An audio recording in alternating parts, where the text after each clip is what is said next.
Whoa, whoa, whoa. Welcome one and all to On Screen Live. It is just after noon on Monday, September the 29th.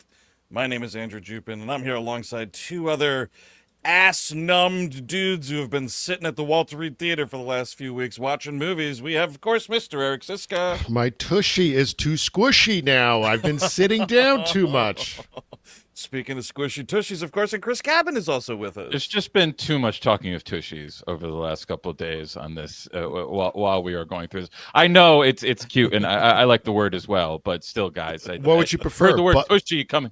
Butthole or asshole would be better, yes. So you still want the posterior. I thought I thought you were trying to get us to turn around to the front. No. I was not talking. I don't want your cocks and balls. How would you sit on your cock and balls? I can show you. Oh my God.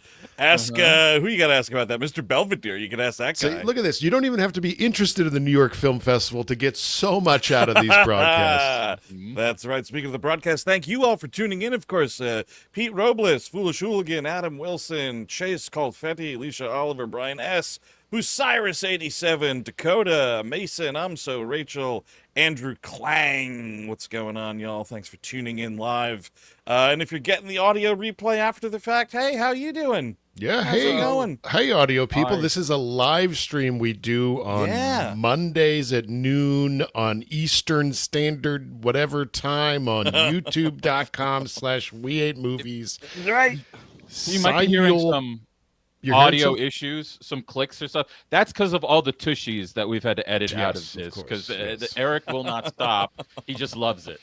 Yes, also on Twitch simulcast for all you Twitch lovers out there. Twitchy Twitchers out there. Yes, of course. We're talking ass numbery because, like, in some situations, we're seeing like 3-4 movies a day because we are at or have been at the New York Film Festival, the 63rd annual. This is the Ramel Ross poster. What is this? This poster? This is the product of Tushy? Is that what I'm looking at? Oh, no. This is Ramel Ross made the poster for this year's festival. It's fine. I don't know. No, it's good. It's fine. Yeah, it's all good. I think it's good. It's it's definitely different. It's different. I appreciate them changing it up. It's fine.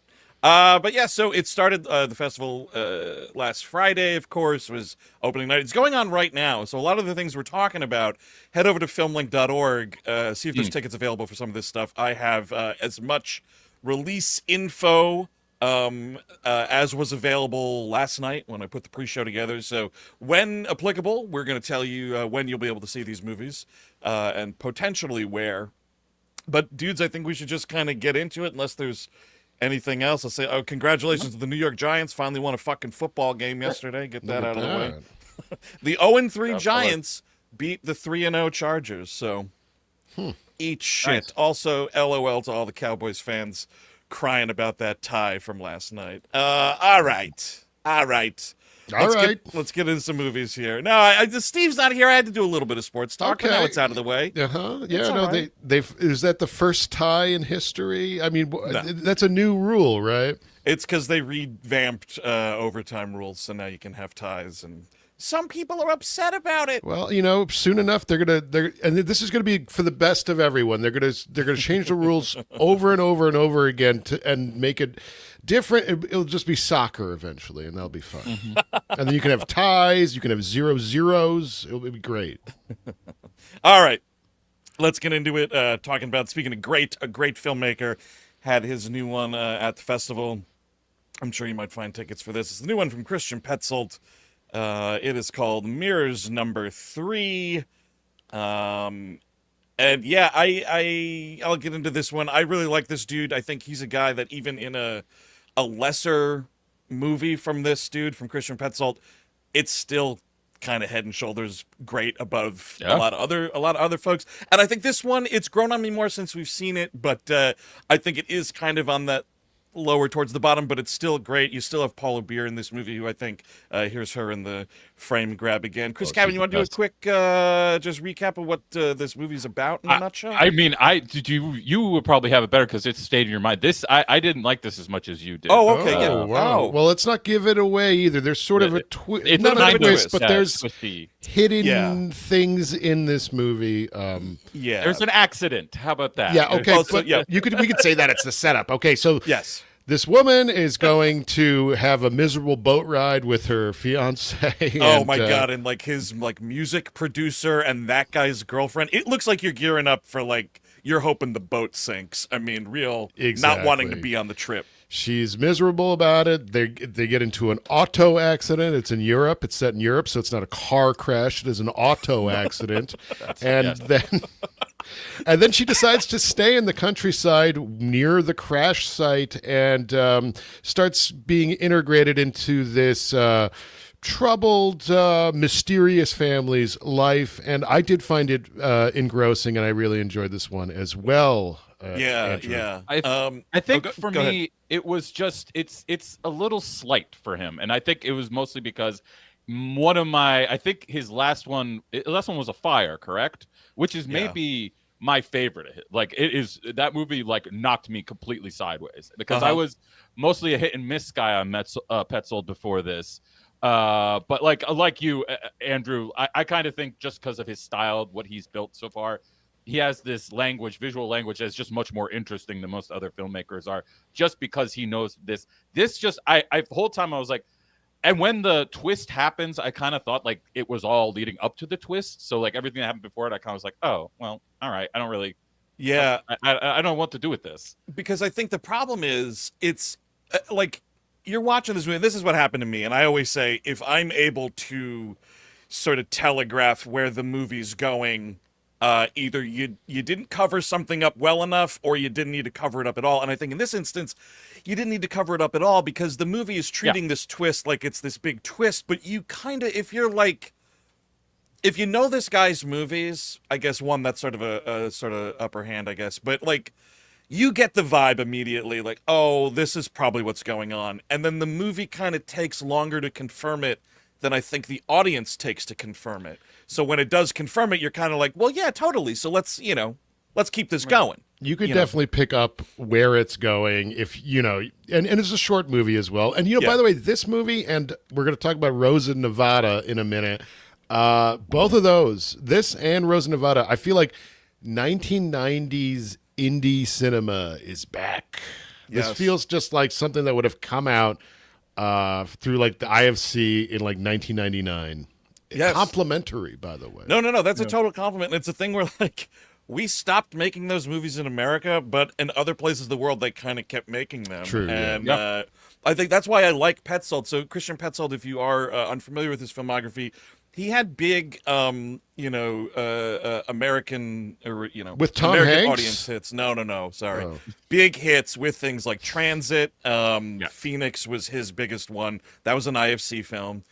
Undine, which Undine was the one where I was like, that's funny though. So when I was like saying even like his lesser works are still great, I think Undine for me was like, but still like better in comparison. Jared Chowson also was another big movie of his, Barbara. So this dude's like been around. He has this nice little filmography. And I feel what's kind of interesting is not a lot of folks are hip to the guy's work unless you are like a person who's monitoring international art house releases. So like this is a guy, his films are readily available and you can see them. And you will be able to see this one too. It's a new company putting this one out. The distributor's called 1-2 Special. Literally, I've never heard of them. I think they actually have like doing a lot with these festivals. They have 2 or 3 movies in the festival. Yeah, pretty crazy. But seemingly newish enough company. And they have this movie. It hopefully we'll get some sort of a limited release with, nothing on the docket just yet, but keep your eyes peeled for it. And in the meantime, go back, check out the work of Christian Petzold. He's a really interesting filmmaker from Germany, and he does collaborate quite a bit with Paula Beer, who is, or Beers, I can't remember, but she's amazing. And yes, she is a German collaborator, as you were just saying. She is indeed his German collaborator. My favorite kind of collaborators. Yeah. Classic stuff. This was it was the first movie that we saw at the festival, so it was a great way to kick it off. I've seen other Christian Petzold films at the New York Film Festival. I think most of us saw A Fire there when it played. So it's a good one, folks. Keep your eyes peeled for it for sure. Next one, just I saw, so we'll do what they call a little capsule review because it's just me. The new one from Mr. Kent Jones himself, It's called Late Fame, and yes, you're looking at it correctly, folks. It does star Mr. Willem Dafoe. Also, Greta Lee in a pretty great theatrical kind of performance. But basically, in a nutshell, what this movie is Dafoe plays a guy who works at the post office who, back in the late 70s, came to New York and was getting sort of into the poetry scene. And he wrote one book of poetry, and it didn't really work out. And he kind of just got into civil service and lives his life and, you know, has buddies down at the bar that he hangs out in the West Village.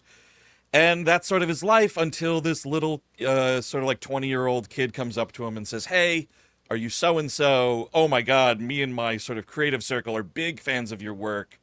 Would you like to come hang out with us one time?" And so it's this story of Dafoe getting this, titular late fame, so to speak, and he gets wrapped up with these youngins, these young kids, and sort of, it's Jones kind of doing this critique of, like, who gets to be in the arts now, so it's this whole, like, Dafoe's just this guy that's been working at the post office, and all these kids are, like, trust fund kids that never had to work a day in their life, have no life experience, yet they want to be these creatives, and it's this whole idea of, like, is that okay? Jones, I think, is very critical of that. He's definitely wearing himself on his sleeve with this movie. But I mean, you want to talk about slight, like, it's a beautifully shot movie. I love all the ways that he captures, like, Soho and the West Village in this movie, especially like cold times. Like, there's a lot of autumn and winter in the movie, so that's great.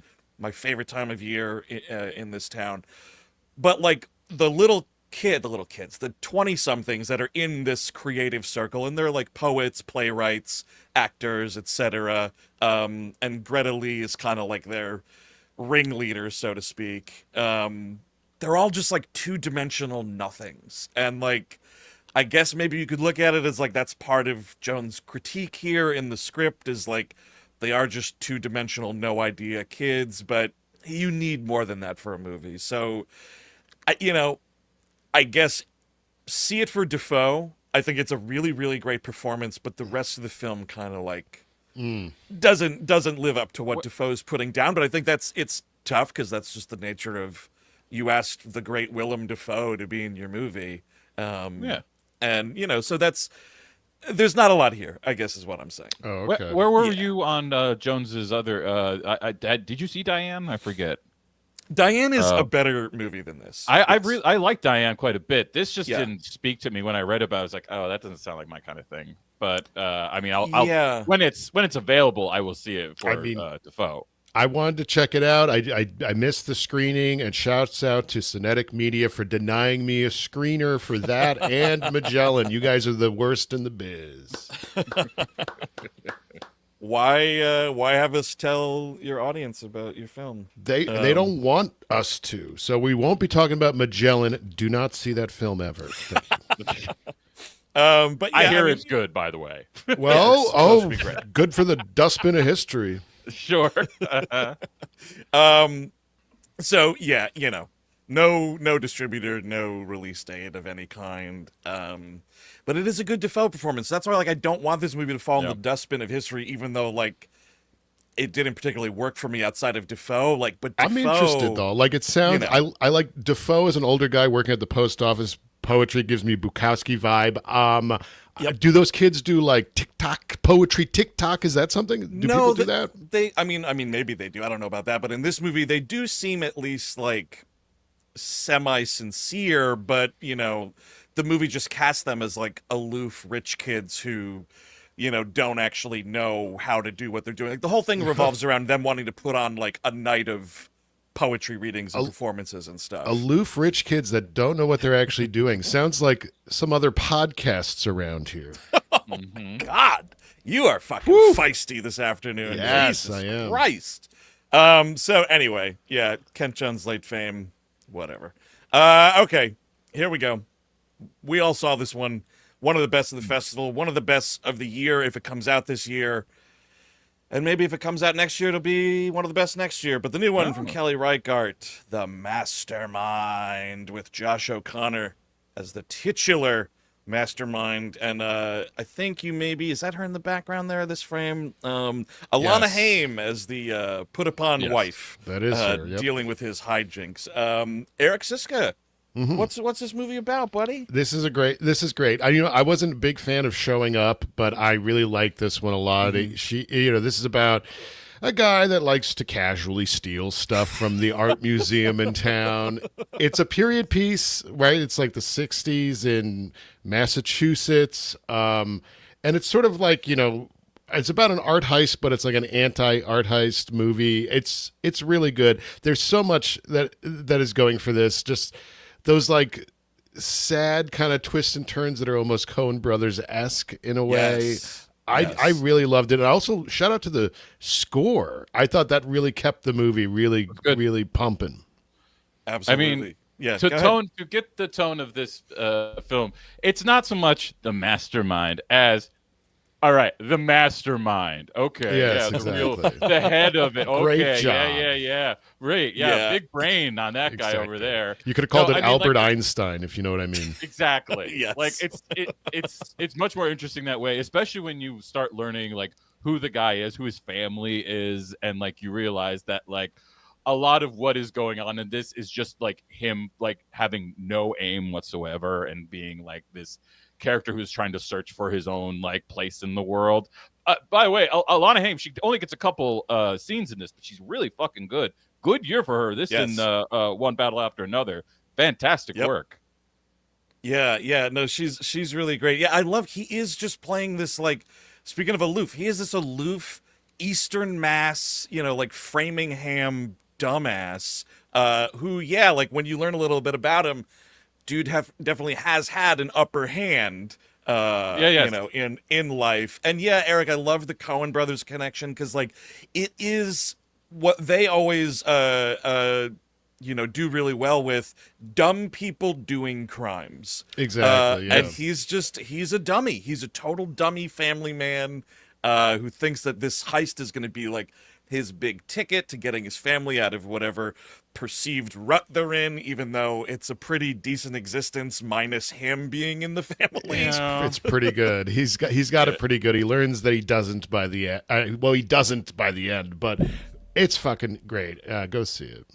And I love, this is what's always so great about Kelly Reichardt. I mean, like Kelly, something like Showing Up, which I really vibed with. I feel like the traditional Kelly Reichardt mode is that, but when she takes those skills and her own, sort of cinematic predilections and puts them through the filter of an already established subgenre, I think sometimes that's when she shines the brightest. And frankly, like, I think audiences have responded that way also. In the case of First Cow, which I think was one of her bigger, more well-received films. That's phenomenal movie. Kelly Reichardt doing a Western, you know what I mean? A movie of hers with, I believe, Jesse Eisenberg that was really great, that the distributor, and this is, you want to talk about falling through the cracks, the distributor literally just like crumbled, and this movie like disappeared for a long time because of it. But Night Moves, that's her doing like a thriller. This is her doing a heist movie, art specifically, and it's just interesting to see how she takes such a well-worn genre and kind of flips the script a little bit and like makes it her own thing. It's fucking great. It's funny that this is how, cause like the fact that it is an art heist movie, but it's about like, it's kind of skewering it. It's kind of taking it at a different angle. Very similar to a movie we didn't actually get to talk about at TIFF, but the new Soderbergh, The Christophers, is also weirdly a kind of art forgery, art heist kind of movie, but taken in a different angle. So I like it when these directors that are, have proven themselves, they can transcend whatever they need, can do the personal, can do the genre stuff, and they just go ahead and have fun with something. And like this is to me her most fun movie. I haven't had just enjoy a movie purely like Showing Up to me is like a masterpiece. Like it's an emotional movie. I was like destroyed by the end of that movie, but really? like I love that movie. First Cow, very similar. First Cow, I love First Cow, and maybe Tandra's point, I like this more genre-y playground for her. Possible. But showing up, I grew up in a sort of an artist community, and I felt like it rang kind of false to me. But then again, they're West Coast, so maybe it's the East versus West. Like the rap rivalries and. Sure, that has something. Yes, and the art school pseudo hippie commune philosophies of East Coast, West Coast, very disparate. It was nails on a chalkboard for me with that movie, just because of the audience as well. People were hysterically laughing throughout the entire thing, every single moment of that film in the press screening for showing up. And it's like the pigeon, and I'm just like, God damn, motherfucker. It's a well-made movie.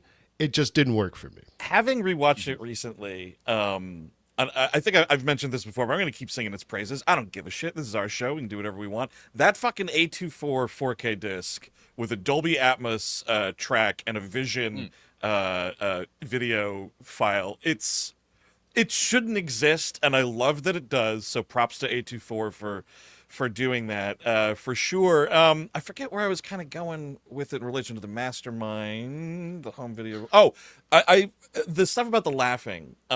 Having rewatched Showing Up, it is a movie that I think is very funny at parts, but it elicits a laughter that's like, but I remember the screening, and I feel like what it was happens, like Step Brothers was on the screen, and the way that people were laughing at that movie. Well, it's a competitive thing, I think, in some cases, right? Subconscious, unconsciously or not.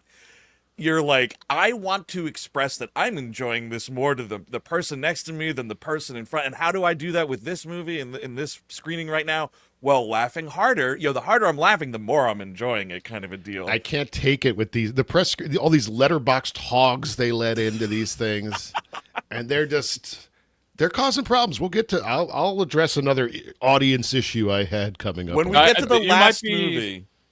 Yeah, you might be surprised to find out Eric has been aggrieved. This might shock everybody in the chat, but Eric has been aggrieved. Yes, I have. When we get to the last movie we're going to discuss, I'm going to talk about a classic character that decided to rear his head at this year's P&Is. Once again, I've talked about him before. But in the meantime, we got another capsule review coming up here. We missed this at TIFF, except for Chris, but it's in this festival where I will be seeing it later this week after our NYFF broadcast, of course. But Chris Cabin, capsule it up. It's the new one from the Iranian master Jafar Panahi. His new one, It Was Just an Accident. It's a very different movie for people who have been following this guy. This is he's not in it. Panahi is usually in his own movies. These movies are about his experience. I think this is echoing his experiences with the Iranian government and a lot of the shutdowns and imprisonments he's had to go through over the last couple of years of his life. But dude has been to jail. Yeah, quite the whole making and movies. The actual, like every kind of jail they have, he's been in it. The movie This Is Not a Film is about his home arrest. Really worth seeing if you can. But this is a narrative. This is pure narrative. There's no poking holes in it to show like real, like this is pure beginning to end a thriller. And it nails it. Like it's why I completely understand why this is the one that got him his nod at Cannes. I totally get it. Because this is one that a normal viewer could walk into, like, what you were saying, Eric, earlier about like 90s era foreign film. This feels like that. This feels like one of those movies that you would like, people would be like, oh, this is the foreign film of the year, because it's very much like what you want from a quote unquote normal movie. But it's by this guy who's been doing these very strange experimentations and doc hybrid with narrative kind of stuff, all of which is great. No Bears is his most recent movie. Before this, also phenomenal. We're seeing, I think it's on the Janus their contemporary line. Oh, Janus Contemporaries disc releases. Yes, I think you're right. But the general note is that a man thinks he recognizes somebody from his past, and he kidnaps him without really knowing the truth about the situation, at least in its entirety. And he brings some other people in on it, and it causes a lot of problems. And that's I don't want to give anything away. This thing is taut. This thing will keep your asshole clenched from beginning to end. It's not even a question. I love a good asshole clencher. Oh, yes. Shut that Cyclops right down. Let me ask you this. Beautiful brown eye, though. Yeah. Oh, my God. Make a toilet beg for the brown. I was going to say, at Toronto, the classic, you're waiting on a line for something. You're being herded like cattle, through these lines. So you pick up things here and there. I heard a woman at TIFF trying to describe how it feels to watch this movie with somebody, and they use the H word that you always got to be wary of, Hitchcockian. Is that applicable here, do you think? No? No. Okay. I mean, I guess because it's tense. If that's what you mean, then yes. But I don't think that's really what you mean when you say Hitchcockian. I think you mean in a very specific kind of, a way a shot follows a shot kind of way. And I don't think that's exactly what's going on here. It's not a movie really about shots of little details. The details, like usually with a Hitchcock, you would notice a hand doing something, Right, yeah, you're gonna those kind of zooms things. in on the fucking telephone for some reason. Panahi likes bigger shots. He likes to take everything in, and he likes you to be searching for the details within that frame. That's why I often find him so intoxicating, because you are like looking and like searching through this frame for anything that'll give you information for where you're at in the movie, because you are in such a dire situation usually in his movies, one way or the other. Right. But this one, the whole time you are just you are trying to figure out for people fans of a much more controversial director, and probably much more worth he deserves the controversy much more. If anybody's seen Polanski's Death and the Maiden, it has a very similar narrative rollout. Which one is that? That is Sigourney Weaver with Ben Kingsley, and she kidnaps him. And I don't want to give it, because it's a really if you don't, I would understand if you don't watch his movies at all, but if you do, it really worth your time. That's 1994 release. Oh, okay. Yes. It's interesting what you said about this movie being kind of his most accessible, and he's winning some prizes for it. He hasn't won prizes he's won prizes for his films before. Sure, he hasn't won the specific prize you're talking about, but I think that also speaks to who's putting this out, right? So this is coming out limited from Neon on 10/15. This is his biggest distributor yet. I just looked it up. Yeah.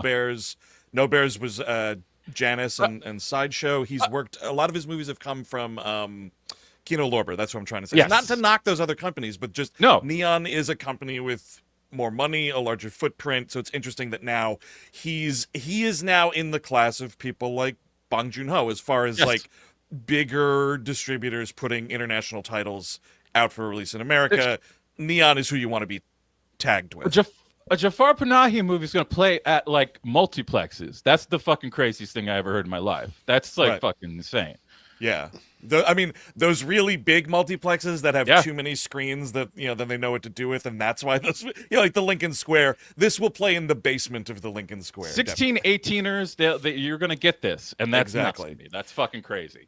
Also, the thing I forgot about with Mastermind, and since I just mentioned it here with just as it was just an accident, Mastermind is coming out from Mubi 10/17 limited. It's going to open at Film at Lincoln Center, so keep your eyes peeled for whatever kind of rollout Mubi might be giving it. I don't know how many screens or anything like that, so like keep an eye out your local art house, near where you are. Probably if you are fortunate enough to have one near you.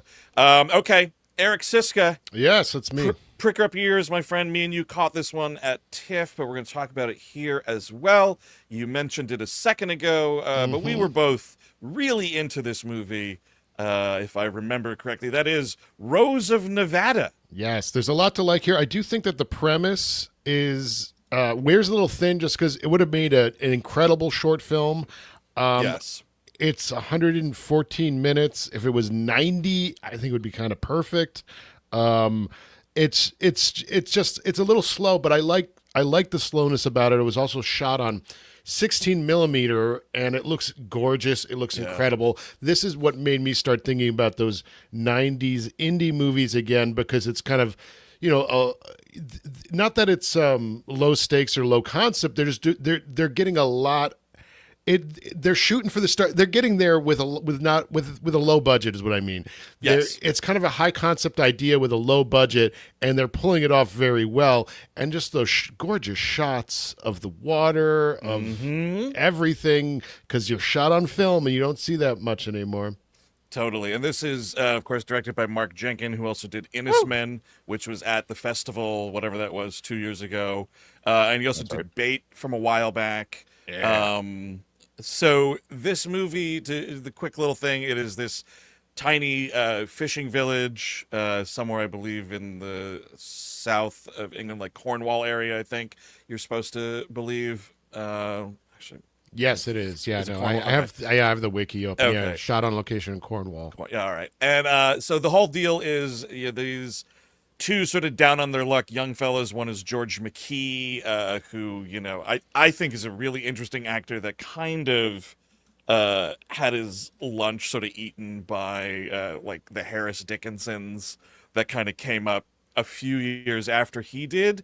But McKee, I think, is a really interesting guy. And then Callum Turner is the other guy. And I'm looking up, I wasn't sure what all we've seen. He was in that Masters of Air show, which I don't know if anybody watched. He was in that Emma from a few years ago. Boys in the Boat, which nobody saw. But he's in Green Room, apparently. I didn't remember that. He dies early on. It's the two of them, and they're down on these luck dudes in this town. They get a job helping a third guy on this fishing boat, the Rose of Nevada, the boat has eerily come back into port after supposedly being missing for all this time. So they take this job, and it's this third guy, this old fucking sea hound, salty dude, which I loved this guy's performance. Amazing, yeah. And I don't want to give anything away, but basically they go out, they fish for a few days. It's a big, a commercial net hauling fishing, not like casual fishing. So we're out there for a few days, and then we come back, and when they come back to the town, something's not like it used to be. And I'm just going to kind of leave it at that. And yes. The movie really does kind of like go a bunch of different places. I recommend going in knowing as little about it as possible. Really don't read up on it, because on top of the turns and everything, it is also, like Eric said, it's very slow. So if it's slow and you know where it's going, I don't think you're going to enjoy the drive getting there, basically. Right. I will say that the title, I think, could have been different, just because I went in knowing absolutely nothing. It's a movie shot on 16 called Rose of Nevada. All right, let me get my seat. I'm thinking it's going to be a Western picture with not a hotel in Las Vegas. No, but but like, is there a Nevada in England that I'm not aware of? I just find it to be an odd title. I know it's the title, it's the name of a boat, and you can name your boat whatever the hell you want. But I felt like something to indicate more that I was about to see a bunch of British people would have been good. But then again, did you need a trigger warning? And you wouldn't have seen it. We know your thing. I would have seen it. I would have seen it. I just think I don't know. I just think the title could have been the name of the boat. Rethink it. But other than that, it's a pretty solid movie, and you should check it out. No U.S. distribution on this sucker. If it comes, it'll be somebody small and confident that they can help people get turned on to that movie, and I wish them the best of luck, because it's a little bit of a hard sell. And you are right, man. It is a little bit of a long guy. This is a 90-minute idea at best. If Grasshopper is still alive, come on, guys, come through for me. Grasshopper film, yeah. Good call. Come on, guys. I haven't heard about them folding up shop. So I think that they might be still. I mean, I haven't heard of them putting something out, but I also haven't heard about them closing. So I don't know. But you are right. That is kind of the perfect people to sell that film to theaters. So it's a check it out if you ever can kind of a deal. Take a little break here really quickly. Got to plug some stuff. Did you guys know? I don't know if you knew this. We have a new Patreon tier that's live like right now. We do? What's going on? Yeah. What is this? Why don't you explain it to me like I'm hearing it for the first time?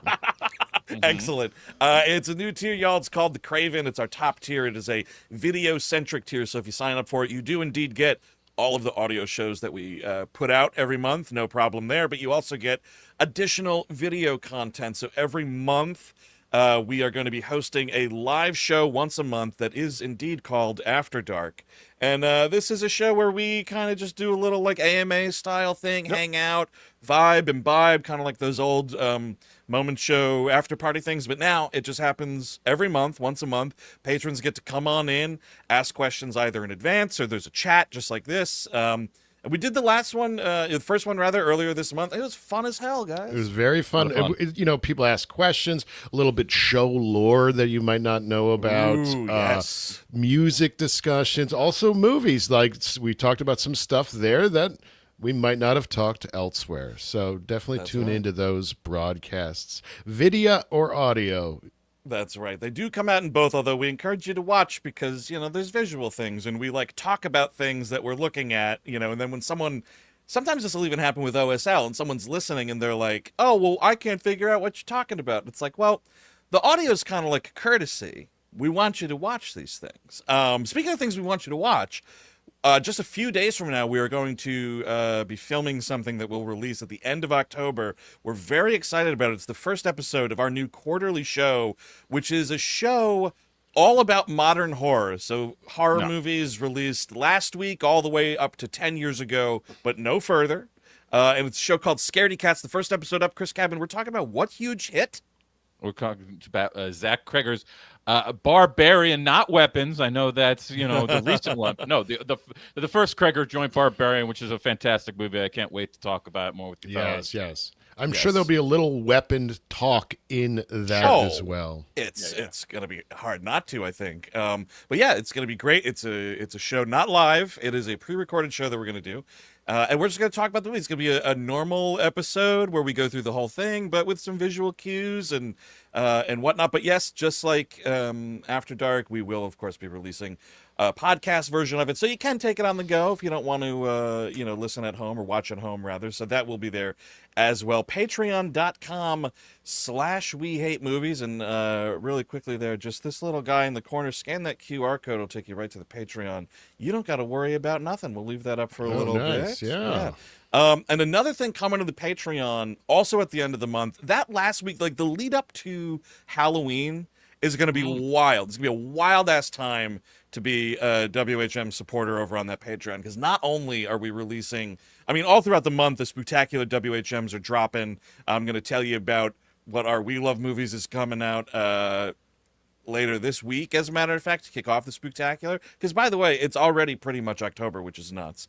You can't tell. It's 80 degrees here in New York. No still. shit. 80 fucking degrees. Sweating all day. It's awful. Yes. It's awful. But hopefully by the time our Q3 2025 commentary comes out, we'll be wearing hoodies, and it'll be a dark and stormy night when you check out. Please, pumpkin spice my ass already. Pumpkin spice it up, dude, as you hear us talk over, and watch with us if you'd like to. Friday the 13th, Part 2. That's right. The Friday the 13th Mentary Part 2 there you go. Yes. Is coming out, and this will be releasing October 30th, I believe. That's what I put there. So nice. Just in time for just Halloween. We did that a couple weeks ago. It was great. The return of Crazy Ralph, the debut of Monster Jason Voorhees and his potato sack. Yes, the Baghead Jason, which is a lot of fun. GB in the chat says their favorite Friday the 13th, hands down. That's crazy, but I encourage you. Yeah. Someone in the chat says their boyfriend blocked us on Blue Sky because they keep quoting us. Oh, right. Okay. Well, sounds like a sorry dud. about that. We are controversial figures. I guess so. Leisha Oliver says it's like 90 in Texas, hot and spooky season. Well, you're in Tejas, Leisha. Yeah. Isn't that just like normal weather? That's just around the clock, right? And but to her point, it still sucks. It still sucks to be hot. It sucks that it's 90 degrees out, I'm sure. Yes. But yes, end of this month, not only Scaredy Cat's coming out. Also, we haven't announced the date yet, but there will, of course, be an October edition of After Dark. So that is still to come. Don't think about that. Oh, Bucyrus, here you go. Way to fucking make me mad, man. 60 in the PNW. Look at this guy. Shut up. Wow. Just flaunting it, Bucyrus. Just flaunting your amazing weather. I don't need to hear these things, you know? Although, yes, 60 degrees, but you also have to deal with the National Guard when you go outside. So right. Oh, that's right. I heard your town's like the headquarters of Antifa. Yeah, that's right. Oh, man. Fuck my life. Anyway, let's get back to the movies, gang. Let's get back to the movies. All that other stuff hit this guy. Let's popcorn there we go. Time. There that you go. QR code. Look at that. Look at Do that. you know where the weight room is? Yeah. My podcasting with Hulk Hogan, or whatever his name was. Rest in piss and all that. Yes. All right, Chris Cabot, we got another capsule from you here. This one I'm very much looking forward to. I've missed it now at 2 fucking film festivals, but I will see it when it gets a theatrical dang release later this year. But tell us all about Richard Linklater's new one, Blue Moon. I mean, this is a little bit different from what I expect from Linklater, which I kind of was excited about. It's a way more contained movie. This is a very play-like movie. It's only one setting, really. It's a bar, and it's like I guess entertaining room that's aside it. Like you can go upstairs and there's a bigger room where you can like actually have food and stuff like this. But most of it is at a bar with Bobby Cannavale as the bartender and Ethan Hawke, as you saw in the picture right there. He is playing Lorenz Hart of Rodgers and Hart, who did The Lady's a Tramp, Blue Moon, a Broadway songwriting duo. Split up after I think it's Rogers goes with is it Hammers? I forget the guy's name. Yeah, who did Oklahoma together. It's the opening night of Oklahoma is where this takes place, and it's Lorenz Hart as a crippling alcoholic dealing with what looks like the big split up of his career, watching Rogers and Hammerstein having a beautiful night. Well, this is the best play that's ever fucking been written in Oklahoma. And him just getting drunk with Bobby Cannavale and talking about his life with, Blue Moon. There's a guy playing the piano who does all of his songs. It's honestly, it transcends a lot of the issues I usually have with these movies. Through a Hawke's performance, he's fantastic. And Lorenz Hart was like notoriously really short. And the way that they get around that, like Hawke actually makes him look really small. It's really? Kind of that's shocking. cool. Yeah, I saw the trailer. The trailer, he does look like he's maybe on his knees or something. Oh wow, that's interesting. It doesn't distract you. Like I was expecting that to be a distracting element. It's not. Margaret Qualley comes in as a muse of sorts, but it is really Hawke's show. And Andrew Scott from all those movies, Skyfall. What was his big the Andrew Hay movie he did 2 years ago? Yes. All the Strangers or something like that. All us strangers, whatever that one was. He's Moriarty from Moriarty from the Sherlock shows. Yeah. He is Rogers, and he has a lot of good scenes when he shows up. But like I said, it is Hawke's show. I wouldn't surprise if he gets nominated for this. He's really fucking good. And I honestly was just entertained. Like the thing with Linklater is he just makes it all look so easy, but it's clearly not. And he clearly gets a lot of emotion out of stuff that you wouldn't think he would. And it all lands very well. It's not, as big and sprawling as a lot of his more like recent triumphs have been. Everybody Wants Some, Boyhood, of course, stuff like that. But as far as like this kind of movie, I think this is about as good as it gets. Should say the bar and restaurant that it's Sardi's, very famous they Broadway go through the community restaurant. I will also have to interrupt and say, no, this is not as good as it gets. That was a Jack Nicholson, Greg Kinnear movie. Oh. You got confused. I'm James sorry. L. Brooks directed that. Yes, one. I should have said that. Helen Hunt's in it. This the way you're describing it definitely sounds like it's got the vibes of when Linklater did, which I think is a very underrated Linklater movie, Me and Orson Welles. Yeah, good movie. That I like kind that movie quite a of like limited limited location, showbiz involved kind of vibes. Definitely seek that movie out if you haven't seen it. Another case of the fucking distributor vanished overnight and nobody could find that movie for a while. But the rad thing with this, limited on 10/17 from Sony Pictures Classics, 10/24 wide. Ooh, they are just like, ooh, they know how to scratch my release strategy itch just right. That is that nice platform release, baby. You fucking New York, LA that movie for a week, see what the response is, and figure out accordingly how you want to expand. Oh, yeah. Get that word of mouth going. I love that we're back to this traditional strategy because it worked for a really long time before people stopped going to the movies. So I think them experimenting with this kind of platform release again, I think very cool, very old school. It's Sony Classics putting out like a Linklater movie. Eric, you're saying things about we've got movies at this festival that feel like they were made in like the late 90s. There's like some weird, we're subconsciously wishing for the film culture of the late 90s in some respects. Please, I need to be back online for Phantom Menace. We've been doing that for a while now. This next one, not only is it one of the best, most beautiful movies you will see later this year, or I guess potentially early next, it's also just one big head scratcher. It's the new one from Chinese filmmaker Bygone. It's called Resurrection. You will get to see it on screens, at least in some capacity, because while release date is TBD, this sucker's coming out via Janus. And Chris Cabin, I dare you to try to explain what this movie's about. Well, it's a... I tried to see this. I fell asleep. So I was the guy sleeping in the press. That's terrible. I apologize for my behavior, and I excused myself because I woke up and I was like, what the hell is happening? I was going to say. You know what, though? At least you had the decency to be like, you know what? I flubbed the start of this. I'll give it a shot another time. And you left the auditorium. Exactly. So sorry to interrupt, Chris. Just letting people know I tried my best. He did. And we've been missing our friend the Snoring Man. So Eric came in the clutch and was like, hey, I will be the Snoring Man for this, just to give people what they want. It's a movie about... I think the Snorer's dead, by the way. I think that guy died. I think he's fucking dead. Because I've seen him at that festival every year since like 2013. And now all of a sudden he's not here. After he came back from the pandemic years and everything too. I don't know.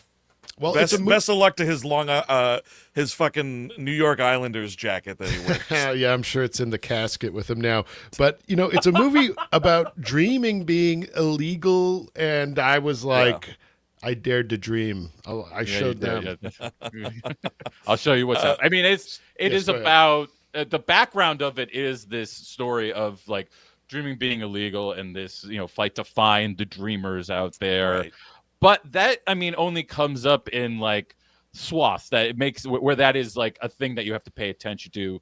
This is really a travelogue between like a dream of the last, 100 years of movies. It's a century of cinema, baby. Absolutely. Yeah, essentially. And like it begins with a silent, experimental kind of looking movie, very reminiscent of like late Kiarostami, late Ruiz, but also it's using silent techniques. So it is going back to the beginning. Like German expressionist shadows. Yes. The visuals of this movie are fantastic, and that's all I gleamed. So because it goes from there to like a Melville / Tarkovsky wartime thing with spies, but like the actual narrative engine of the thing is difficult to explain in the extreme.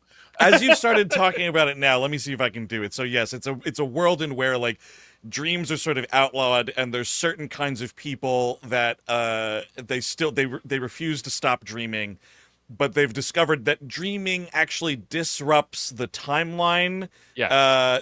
Stay with me, folks. I think I almost got it. So they have these certain people that are they dedicate themselves to eliminating these dreamers in order to protect the timeline from being destabilized. So this one person who's this I'm gonna kill these dreamers lady gets this guy, and instead of killing him outright, she's like, I'm gonna let him have a couple more chances to dream. So then like these 4 segments that you watch that are connected by the same 2 actors being in all of them are like different moments of dreaming that this character is having, and each segment corresponds to a different era and style of filmmaking. Yes, that's about right.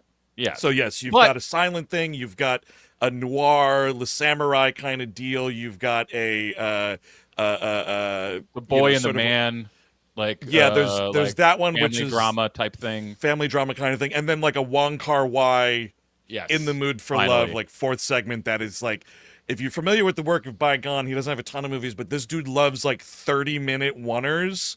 And this movie, this entire fourth segment is the runner, and it's frigging mind-blowing, ladies and gentlemen. If you see this thing get executed, like, it's really impressive that this is pulled off. It's like, one of those movies, I don't know, you watch it, you let it just pour over you, try not to like analyze it too much in the moment, which is what I was like starting to do, and then I realized I was getting lost with the film overall, so I had to stop and just like let it happen, because as you described it, and as if somebody heard that from like you would, that sounds like a chase, right? That sounds like someone chase, but that's not really the feeling in the movie. Like, you don't feel like you are like in this epic chase through alleyways. Only in little blips, in little tiny sections do you feel that.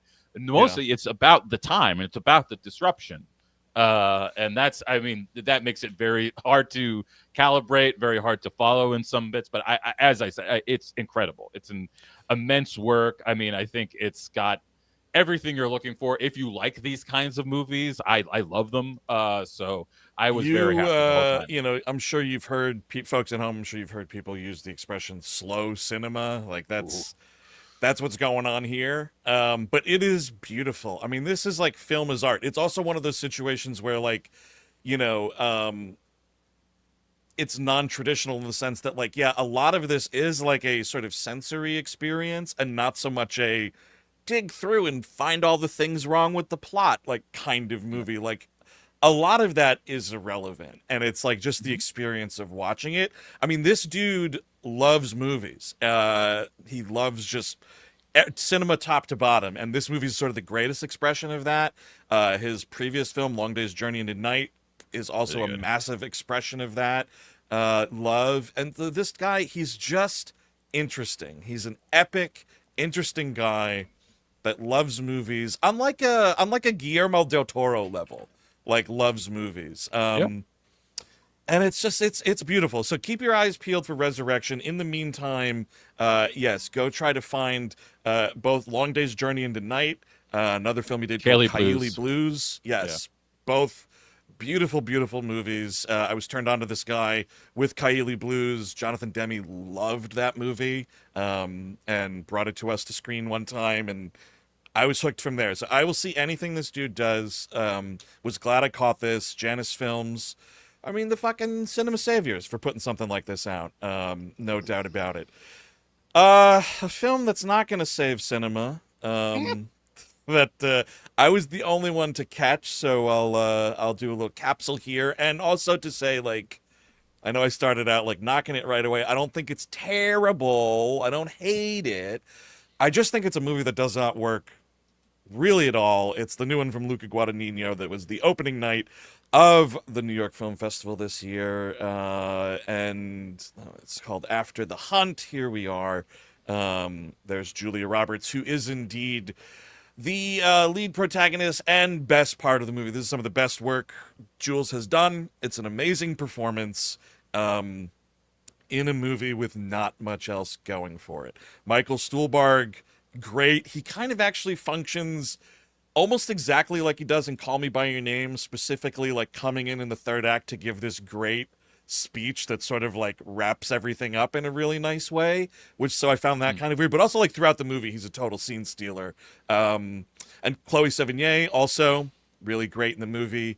And, you know, then you got Ayo Edebiri and Andrew Garfield, who are fine, you know, totally fine. But it's a Me Too on a college campus movie. Just to give you the short elevator pitch here. And this isn't a spoiler. This is what the movie is. You can see it all in the trailer. It's all like in academia. We're in this philosophy department at Yale, and Ayo is assaulted by Andrew Garfield's character and comes to Julia Roberts with that information. And Jules, her character, does not act the way that Ayo hoped she would, and it kind of goes from there. And so I'm seeing all this stuff about, like, oh yeah, Luca, not afraid to press all these buttons. But, like, aside from just, like, presenting the material, I don't really know what buttons were actually pressed. There's a lot of, like, uncomfortable, argumentative scenes that go on, but ultimately I wasn't kind of like, wow, this dude's really going for it. He's really saying something with all this. Like, there's stuff that's being said, but it's stuff that's said before, so I don't understand. I mean, the whole thing kind of just feels like it was written 7 years ago or something and not really, like, updated for where we are now, like 10-ish years into this you know, new way of looking at things since, like, Me Too exploded. And, like, so there's that. But it is kind of saved by things like really great production design. Again, a lot of the performance is fantastic. I am a sucker for a, you know, academia set on a college campus kind of story. Anything from, like, Wonder Boys to Adrienne Barbeau's segment in Creepshow. Like, you want to set it on a college campus with academics having troubles of some kind, I will find it at least kind of interesting. Again, I think it's another great Reznor Ross score that I was going to ask, how's the music? It's good music that doesn't fit the movie a lot of the times. And I know I sort of said this about Challengers before, but looking back on it now, like, the music in Challengers works way better than the music does here. To sort of, like, exemplify that, there are a lot of, like, really weird just moments of, like, you know, noise, you know, industrial kinds of things, which you'd expect, right? There's a moment where Julia Roberts' character is, like, getting a bin out of, like, a storage cabinet or something like that, and she bends down to get this thing out, and the score is sort of synced up to where she bends down, it just goes like, it just makes, like, a weird horn sounding noise for a second. Yeah. And the fucking theater just started laughing, and I was like, of course, because you just made a fart joke accidentally in this movie. Like, so there's weird stuff like that that's going on. I will say it's a present set movie, more or less, so Andrew's pettiness about anachronistic music, like I had with Queer, not the case here. So yeah, you know, there are okay things about it, but I think overall it just does not work. I'd be curious to see when other people start seeing it. But, you know, folks I've been talking to that were in the screening, more on my side than not, and I will say more to the extreme of a negative response. I've yet to see a really positive response about this movie. Not to say that that would be wrong or it hasn't happened yet, but I have not encountered one of those in the wild.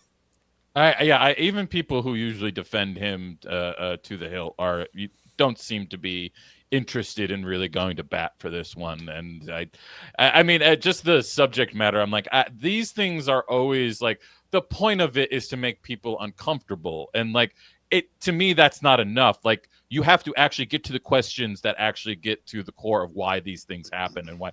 And usually you don't want to talk about that because it's incredibly depressing, serious stuff that to make energetic and snappy and actually keep the emotions, it takes a lot. It's a very difficult thing to do. And I just don't think like he is just too he's too much on the entertainment spectrum. He likes to entertain people. And a lot of things that I've had issues with when I've not liked his movies has been because he's been trying to balance those two things and it doesn't work. It always just feels like a crash out. Like, Challengers has teeth to it. This movie does not. And this is the kind of material where, like, you need something. There needs to be something that makes this stick out from that. And it just isn't here. And I have to say, funny enough, so I went to see One Battle After Another yesterday, and one of the trailers was this, which I had not seen yet. So I only saw it after I saw the film. And Neth in the comments here brings up, shame, trailer sold it pretty well. I agree, actually. I have to say, whoever cut the trailer for After the Hunt did a magnificent job, because it's using the score from the film to make it feel like it is this twisty, turny, really 0 to 60, we're doing something. And then when you watch it, It's just like a little balloon, and you let it go, and the air's flying out of it. It's going all over the room. Get whoever edited that trailer to re-edit the movie, it sounds like. Yeah. This one, 10/10 limited from Amazon MGM, so they can get their qualifier in, and then it'll be wide on 10/17. Yes, right. 10/10 release date. You're not giving it 10 out of 10. Just to clarify. No, October the 10th. It gets a limited, presumably New York, LA, maybe some larger markets like that. And then 10/17, it will be wide. So people will get a chance to check it out and see for themselves. I was already at, again, with Last Battle yesterday, or One Battle. I went to Lincoln Square. They've got the big banner up for the movie, like the whole thing. So, like, it's Amazon. They're putting money into a campaign, hoping to win some awards. And frankly, if it was like a Jules lead performance nominations and Stuhlbarg supporting nominations, I can get behind that stuff. I wish Chloë Sevigny was in the movie more, because like she's never bad in anything, and just kind of not there. So not on any worst of lists or anything like that. Just kind of straight up did not really work at all. All right, we got a few more here before we wrap up. We're up at the top of the hour here. But Chris Cabin, we got another capsule one from you. I wanted to get this one in because this was at TIFF also. A lot of our Toronto buds up there liked it as well. And again, this is a limited release, 11/14 from Neon. It's called Sirat, from Oliver Laxe is the filmmaker. If you are familiar, he's had a couple of movies out, Mimosas, and You Are All Captains. These are also very good movies. They do not at all prepare you for what this fucking movie is. This movie will destroy you.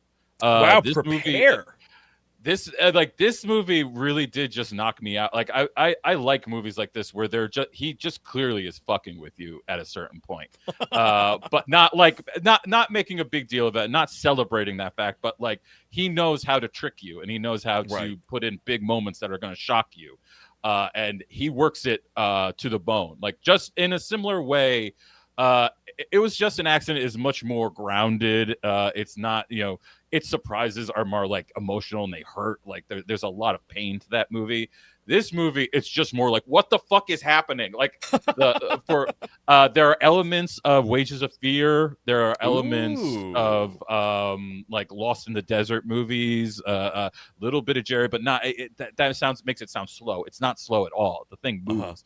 It's essentially about a group of ravers who are encountered by a father and a son who are looking for his daughter and his sister, who apparently went out into the raves, and they have these raves out in this huge desert landscape. They don't really make a point of telling you where this is. It is just in the desert. And you don't really get a full sense of it, but very early on, there is a sense that there is a major international incident happening. There are people with like the army in the area has been deployed. They come in and break up a rave at one point, but they're also, you see like them from afar, these huge like Navy and Air Force kind of things happening, where you can tell that some horrible incident is happening around them, but they are all focused on this thing, like finding the daughter, finding their way out of the desert. It is like I really cannot explain anymore. The things it does with that stuff, mixing that and not letting you get too obsessed with the narrative elements of it, and just kind of letting you experience this like horror show. It's something. It really is something unique. This is it's interesting. I love John Brothers here in the chat. Fuck me up, fam. Yeah. Exactly. It's just that. It is that thing. Let's do it. What you basically said was what Josh and Jamie of Sleazoids sort of reacted the same way, of just like, what the fuck? What the fuck? Which is great. I love when a movie can do that, man. You just, the communal, did anybody get it? Like, I think that's exciting. That's very cool. And again, man, Neon just rocking and rolling. Limited 11/14 for that guy.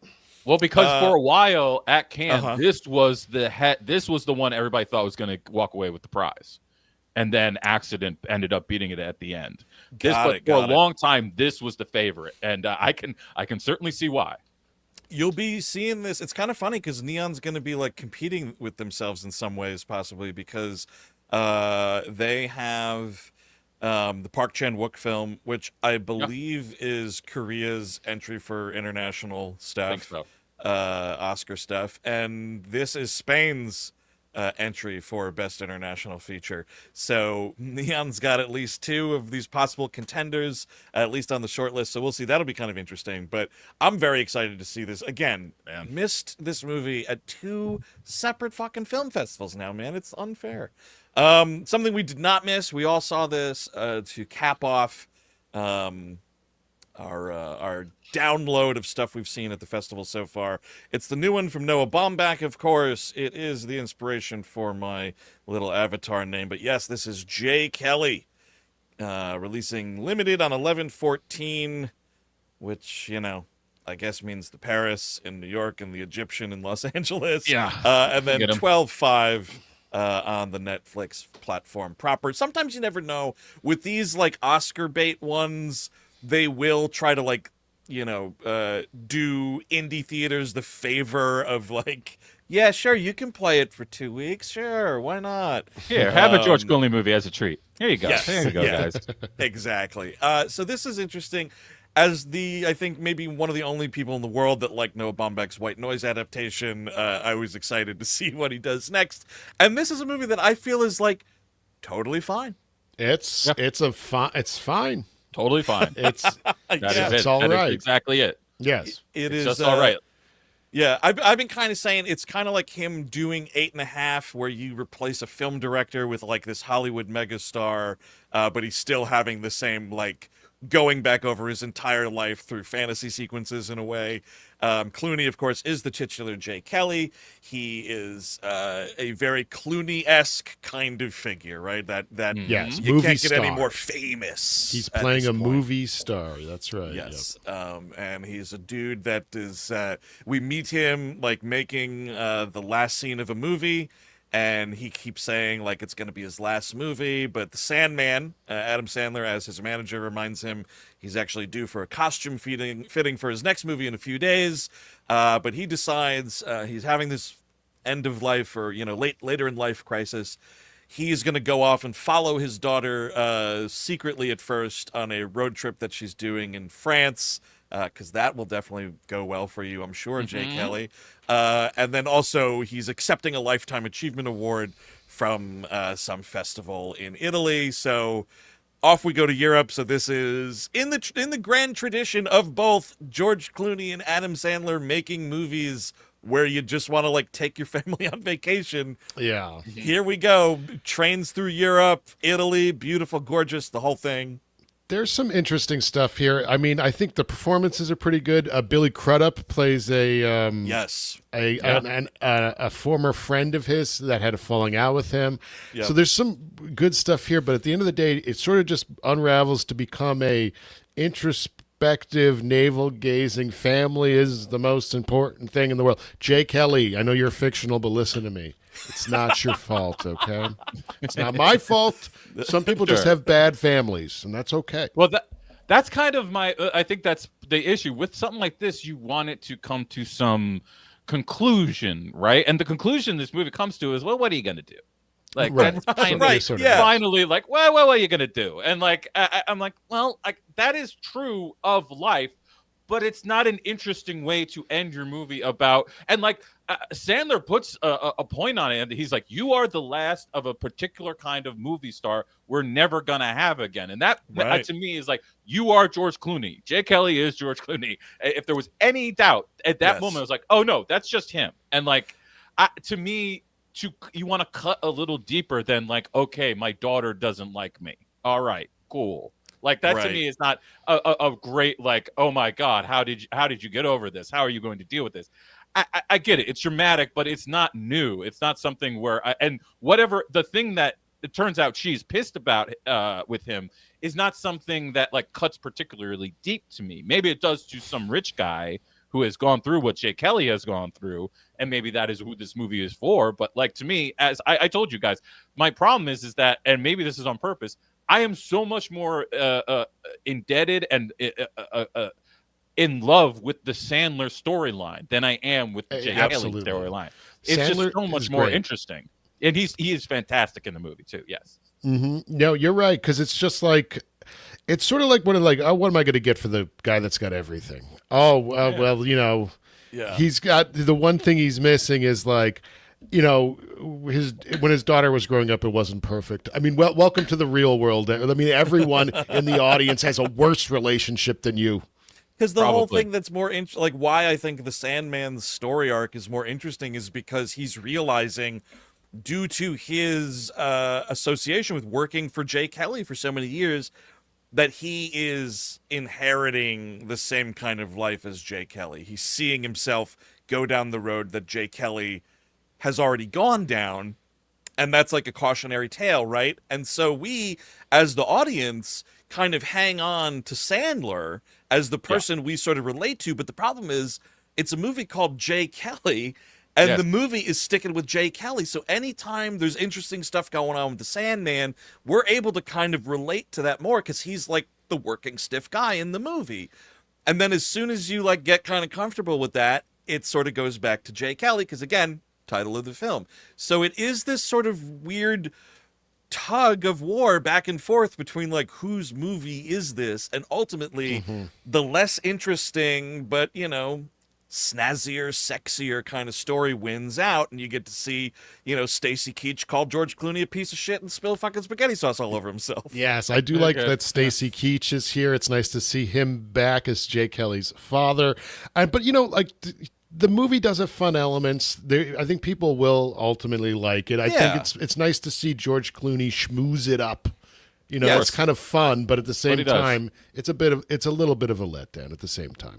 Yeah, and it's funny because like it's written by Baumbach, so like that cynicism is going to be there because cynicism is kind of baked into a lot of what he writes and directs, which is fine. But it is just so weird to leave it on that note of like, nah, what are you going to do? It's, and I've seen people actually say like that decision actually worked for them, but for me watching the movie, like something had to happen. Somebody needed to make a decision of some kind about anything. I don't want to like give it away or anything, but I have a theory on that of what it's trying to say. I could sort of dance around it. Perhaps his relationship with people like Adam Sandler, that is important still, and that is a kind of family at the end of the day. Yeah, for sure. There's definitely been more ill-received Baumbach films, that's for sure. See, White Noise, again. Pretty sure I'm one of the few people on the planet that liked it. But yeah, it was a nice way to cap off like our first day at the festival was seeing this, and I'll watch Baumbach, Sandler, and Clooney. Most of the time I'll watch anything that they do. So, there's definitely worse ways to spend your time. And I'm sure there were worse ways to spend your time over the last 70-ish minutes or so than hanging with us. So we thank you for hanging with us. Yes, we know you have your choice of podcasts and live streams, and we thank you for choosing WHM. We hope you enjoy the rest of your day. Wherever you're going today, if you're making a connection to another live stream or this is your final destination. Baggage collection in your mind where all the trauma is stored, of course. Let the commenters who are going to a connecting flight go first. They got to get out of here first. Oh, connecting stream. But this week here in All Things WHM is just getting started, of course. Be sure to check out tomorrow our final episode of September, which I can't even believe I'm saying that. It feels like we just started season Sweet 16, but hello, Tron. Yes. Hell yes. We are talking about 1982's Tron on the main pod tomorrow. And of course, you can get that guy wherever podcasts are downloadable, including commercial-free on that Patreon. Bit of a WLM. We all had a fun and we engaged with the material and we enjoyed Tron quite a bit. So. Oh, absolutely. Indeed. Absolutely. And gonna debut it right here. Gonna let you know right now what's going on. So that's Tuesday. Wednesday, the audio for this will come out. Very exciting. But then Thursday, holy moly, It's October 2nd, which means we are in the spooktacular season, which also means we love movies all about the OG, the one that kicked it off, the 1974 Texas Chainsaw Massacre. Mm-hmm. Oh, you guys! Oh boy! Yes, it's a good one. Great episode. You know, we're goofing on it and we're just gushing over it at the same time. You're making me hungry with this Texas Chainsaw Massacre talk. Hell yeah, dude! Go get some people sausage, some walking sausage like Franklin. Absolutely, yeah.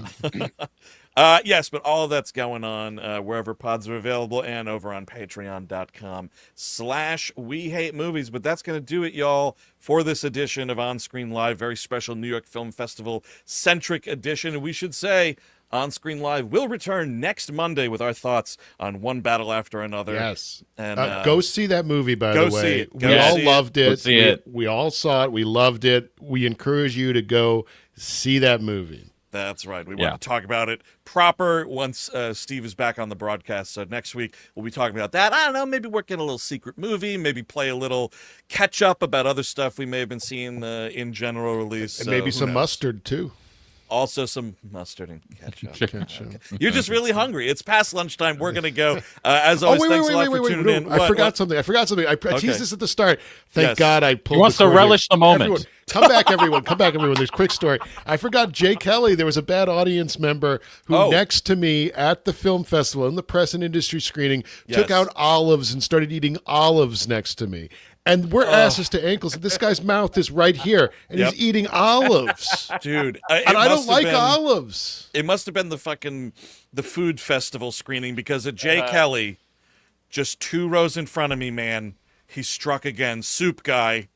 Soup guy was there. The second those lights went down, he's got the Netflix logos on for Jay Kelly. We're getting the bum. He's getting the yum, eating his fucking soup. It was like a minestrone. It smelled like shit. This guy's just eating a quart of soup in a theater. I don't like to say that people are animals, but people who work in film, quote unquote, people who have letterboxed accounts and somehow got access to these screenings. Those are 2 things you have, by the way. I'm one of the good ones. Sure. Okay.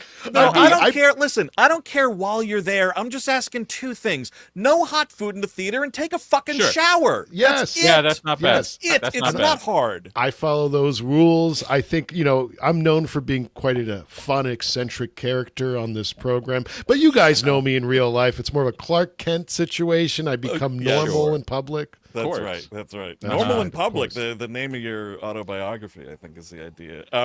Anyway, soup guy, olive guy. I'm sorry, you're theater terrorists. There's no other way to qualify you. It's inappropriate and you're bothering people. Stop it. You should be zip-tied and thrown in the back of a dumpster already. No, anyway, let's go ahead. Just eat lunch later. That's all I'm saying. Just eat lunch later. All right, that's it. We're going to go. Big week of shows. Enjoy it all, folks. Thanks for tuning in. Until next time, I've been Andrew Jupin. Eric Siska. The pause was for Steve. I always do that. In memoriam. Yes. Chris R.I.P. All right, have a good week, y'all. Bye-bye.